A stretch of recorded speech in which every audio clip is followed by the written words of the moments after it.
کہ سامنے چند درختوں کے جھنڈ ہیں اور وہاں ایسا محسوس ہو رہا تھا جیسے پانی کا تالاب بھی ہو۔ تمام لوگ انہی درختوں کے جھنڈ کی طرف بڑھنے لگے۔ قریب جا کر جو کچھ انہوں نے دیکھا تو ان کے حواس ہی اڑ گئے اور کچھ لوگ تو ڈر کے مارے 2 قدم پیچھے ہی ہو گئے۔ سب نے کہا شہاب بھائی یہاں سے چلنا چاہیے، ہم کوئی اور جگہ دیکھ لیتے ہیں۔ لیکن شہاب بھائی نے کہا کہ اگر ہم یہاں آگے ہیں تو یہیں پر کچھ دیر آرام کر لیتے ہیں، کیونکہ سامنے ایک شخص تالاب کے کنارے پڑا تھا اور وہ منہ میں کچھ بڑبڑا رہا تھا۔ اس کا پورا جسم چیچک سے بھرا ہوا تھا اور وہ ایسی نازک حالت میں تھا کہ اسے دیکھ کر کوئی بھی ڈر جاتا۔ سب لوگ اسی وجہ سے خوف زدہ ہو گئے تھے کہ کہیں اس کی بیماری کسی اور کو نہ لگ جائے، کیونکہ ویرانے میں پڑے ہونے کا یہی مطلب ہے کہ کوئی اسے اس کی بیماری کی وجہ سے یہاں چھوڑ کر چلا گیا ہے۔ شہاب اس شخص کی جانب بڑھے۔ اس شخص کے ہاتھ میں ایک تصویر تھی جسے دیکھ کر وہ بار بار کچھ کہہ رہا تھا۔ جب شہاب اس آدمی کے نزدیک گئے تو انہیں وہ تصویر دکھائی دی۔ وہ شخص اس تصویر کو دیکھ کر بار بار یہی کہہ رہا تھا کہ مجھے معاف کر دو، میں تمہارا گنہگار ہوں، اگر تم نے معاف نہ کیا تو خدا بھی کبھی معاف نہیں کرے گا اور میری آخرت بھی ایسی ہی گزرے گی جیسی دنیا میں گزر رہی ہے۔ شہاب چتور نے پوچھا آپ کو کیا ہوا ہے اور آپ یہاں تنہا کیوں ہیں؟ وہ شہاب کو دیکھ کر زاروں کی طرح رونے لگا اور کہنے لگا کہ آپ وہی ہیں جو پیدل حج کر رہے ہیں، میں نے آپ کے بارے میں یہاں آنے سے پہلے سنا تھا، میرے لیے بھی دعا کیجیے گا، میں نے ایک بہت بڑا گناہ کیا ہے جس کی سزا مجھے مل رہی ہے۔ تو شہاب کہنے لگے اللہ تمہارے حق میں بہتری کرے، تم یہاں کیوں ہو؟ چلو تمہیں کسی اسپتال لے چلتے ہیں۔ تو وہ شخص کہنے لگا نہیں میں یہاں ٹھیک ہوں، میں علاج کے لیے آیا تھا یہاں اور اب میرا علاج ممکن نہیں، اسی وجہ سے میں یہی رہ گیا۔ کچھ لوگ اس تالاب پہ آتے ہیں اور مجھے کچھ نہ کچھ کھانے کے لیے دے جاتے ہیں اور اس طرح اللہ نے مجھے اکیلا نہیں چھوڑا، لیکن میں نے اس کی ایک بندی کے ساتھ بہت برا کیا۔ وہ لڑکی مجھ سے شادی کرنے کے لیے گھر سے بھاگی تھی اپنے سونا اور زیورات لے کر، میں نے اس کو دھوکہ دیا، اس کا مال و زر لوٹ کر اسے ایک طوائف کے ہاں بیچ دیا اور اس کے بعد اس کی بد دعائیں مجھے لگ گئیں، مجھے ایک کبھی نہ ختم ہونے والی بیماری نے آن گھیرا، میرا سب کچھ تباہ ہو گیا، اور اب اگر وہ آپ کو کبھی ملے تو اسے کہنا کہ اس کا مجرم اس سے معافی مانگ رہا تھا۔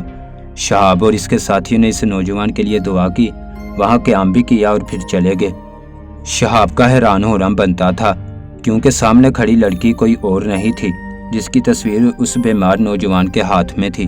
شہاب حیران رہ گئے کہ ایک طوائف نے انہیں اپنے گھر مہمان نوازی کے لیے بلایا تھا، یہ بہت عجیب بات تھی، اور آخر کیوں بلایا تھا؟ اور وہ تڑپتا بلکتا نوجوان بھی یاد آیا جو اس لڑکی کا گنہگار تھا۔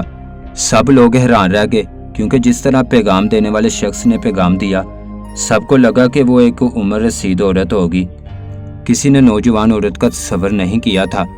آ جائیں آپ سب لوگ بیٹھیں، لیکن اس سے پہلے میں آپ لوگوں کو کچھ بتانا چاہتی ہوں، میں طوائف ہوں اور اگر میں آپ لوگوں کو یہ پیغام پہلے ہی بتا دیتی تو آپ لوگ شاید یہاں نہیں آتے، اسی وجہ سے میں نے آپ لوگوں کو نہیں بتایا۔ یہ سن کر سب حیران رہ گئے۔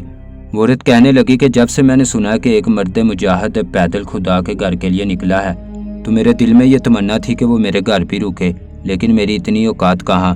شہاب نے کہا میں تمہیں جانتا ہوں، تم وہی ہو نا جسے ایک نوجوان بیچ گیا تھا۔ یہ سن کر اس کے ہوش اڑ گئے اور پھر ایک دم غصے سے بپھر گئی اور کہنے لگی کہ اس کا نام تک نہ لے میرے سامنے، اس نے مجھے یہ سب کرنے پر مجبور کر دیا، میں اس کو زندگی میں کبھی معاف نہیں کروں گی، اس نے مجھے دھوکہ دیا۔ شہاب نے کہا کیا تم نے اپنے ماں باپ کو دھوکہ نہیں دیا تھا، ان کے اعتبار کو ٹھیس نہیں پہنچائی تھی؟ یہ سن کر وہ ایک منٹ کے لیے خاموش ہو گئی اور پھر کہنے لگی کہ میں آپ سے پوچھتی ہوں اسے یہ حق کس نے دیا میرے ساتھ یہ سب کرے؟ تو شہاب نے جواب دیا آپ نے خود اس سے دعوت دی، آپ کے ماں باپ نے آپ کو پالا پوسا اور ہمیشہ اپنی آغوش میں چھپایا ہر مصیبت آنے پر۔ جب اسلام نے ہمیں یہ سبق دیا ہے کہ نامحرم سے تعلق سوائے ذلالت کے اور کچھ نہیں، تو پھر تم نے اس بات پہ عمل کیوں نہ کیا؟ اب بھی تمہارے پاس وقت ہے، تم توبہ کر لو، خدا تمہیں ضرور معاف فرما دے گا۔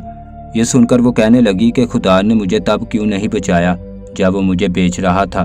تو شہاب بولے خدا تعالیٰ نے ہمیں عقل اور شعور دیا ہے، ہمیں خود فیصلہ لینا ہے کہ ہم کیا کرنا چاہتے ہیں، ہمارے لیے کیا صحیح ہے اور کیا غلط ہے، اس کی حدود مقرر کر کے باقی خدا تعالیٰ نے ہمیں اپنے فیصلے کا حق خود دیا ہے۔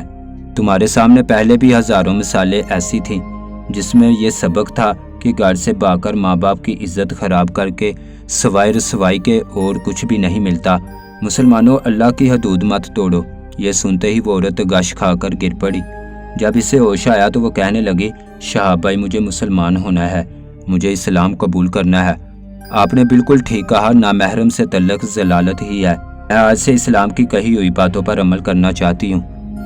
واقعی ہی اسلام ایک سچا دین ہے، اس کی ہر بات حق ہے۔ اور پھر اس طرح اس طوائف عورت نے اسلام قبول کر لیا اور اپنا سب کچھ خدا کی راہ میں دے دیا، خود خدا کی عبادت میں لگ گئی۔ اور شہاب بھائی اور ان کے ساتھیوں نے اس کے لیے دعا کی اور اپنی منزل کی طرف روانہ ہو گئے۔